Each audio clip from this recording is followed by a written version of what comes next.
दूसरा, जल सिंचन के लिए जब हम यज्ञ करते हैं तो वेदी के चारों दिशाओं में हम जल का सिंचन करते हैं। तो उसके लिए हमें विशेष करके ऐसा एक छोटा सा ताम्र का लोटा, वैसे हमारे घर में स्टील आदि का है तो वो भी चल सकता है, लेकिन पानी के लिए उत्तम माना गया है ताम्र धातु।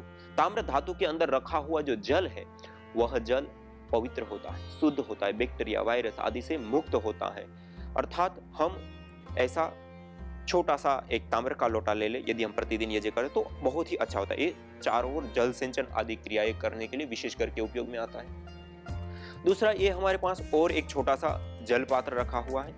इस जल पात्र के अंदर हमने पानी रखा हुआ है। एक ऐसी छोटी सी ये चम्मच है जो आचमन आदि करने के लिए, हथेली में जल लेने के लिए विशेष करके लाभकारी हो। तो ऐसा कोई भी आप पात्र ले, यदि ताम्र का है तो अच्छा है जल का पात्र, यदि ताम्र का नहीं है तो आप कोई भी अपने घर के अंदर छोटा ग्लास, चम्मच, कटोरी होती है तो उसका भी आप प्रयोग ले सकते हैं। दूसरी एक छोटी सी प्लेट और आप अलग से ले सकते हैं, क्योंकि जब हम आचमन, अंग स्पर्श आदि क्रियाएं करेंगे तो उस क्रियाओं को करने के बाद इस पात्र के अंदर जब हस्त प्रक्षालन करेंगे, हाथ को धोएंगे, तब उस जल को इस पात्र के अंदर हम डालते हैं। तो ये छोटा सा एक पात्र अलग से भी हम रख ले, और ये आचमन के लिए हम एक पात्र।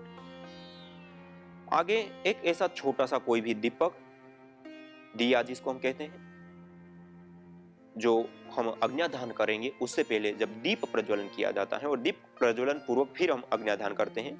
ये दीपक एक छोटा सा कोई भी आप, क्योंकि घी का जो पात्र होता है वो यदि तांबे का ना हो तो अच्छा, क्योंकि तांबे के अंदर वो तुरंत गर्म भी ज्यादा जल्दी से होता है, और दूसरा घी उसमें ज्यादा देर रहने से उसमें जो विशेष रूप से परिवर्तन आते हैं उसके कारण से वह द्रव्य सही नहीं रहता है। तो घी का जो पात्र हो तो वह या तो हम पीतल का रखें, और विशेष यदि हम रखना चाहें तो कांसे का उत्तम पात्र माना गया है घी के लिए।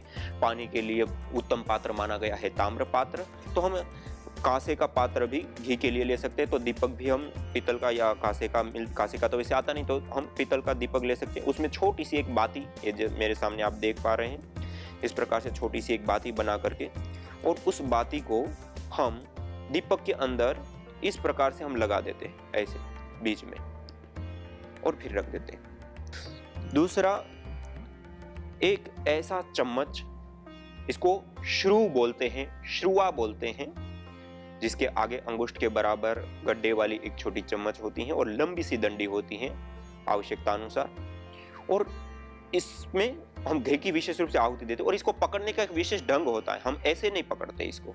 सामान्य रूप से लोग ऐसे पकड़ करके ऐसे करते नहीं, इसको हमें पकड़ना है जैसे हम पेन पकड़ते हैं। पहले पेन जैसे पकड़ते ऐसे हमने पकड़ लिया, ये मैंने पेन जैसे हम लिखते हैं इस तरीके से पकड़ लिया। अब ऐसे पकड़ने के बाद ये प्रथम उंगली को ऐसे सीधा कर दीजिए। जब आप प्रथम उंगली को सीधा करें तो अंगुष्ठ और प्रथम उंगली के मध्य में यहां दब गया, और प्रथम उंगली और अंगुष्ठ के माध्यम से इस प्रकार से पकड़ा गया, ऐसे। अब जब हम ओम का उच्चारण मंत्र से पूर्व करते हैं तब हम घृत को भरेंगे, और जब अंतिम में स्वाहा बोलते हैं तो स्वाहा के साथ हम आहुति देते हैं। ओम के साथ भरना है और स्वाहा के साथ आहुति देनी। एक शुरू की बात है। एक कोई भी ऐसा छोटा सा पात्र आप घृत के लिए रख सकते हैं, जिसमें तपा हुआ, जैसे मेरे सामने आप देख सकते हैं, गरम घी है, पिघला हुआ घृत है, तो ऐसा गरम घृत, पिघला हुआ घृत होना चाहिए। जमा हुआ घी का हम विशेष रूप से प्रयोग यज्ञ के लिए नहीं करते हैं। तो इस प्रकार से ऐसा कोई भी छोटा सा एक पात्र। दूसरा,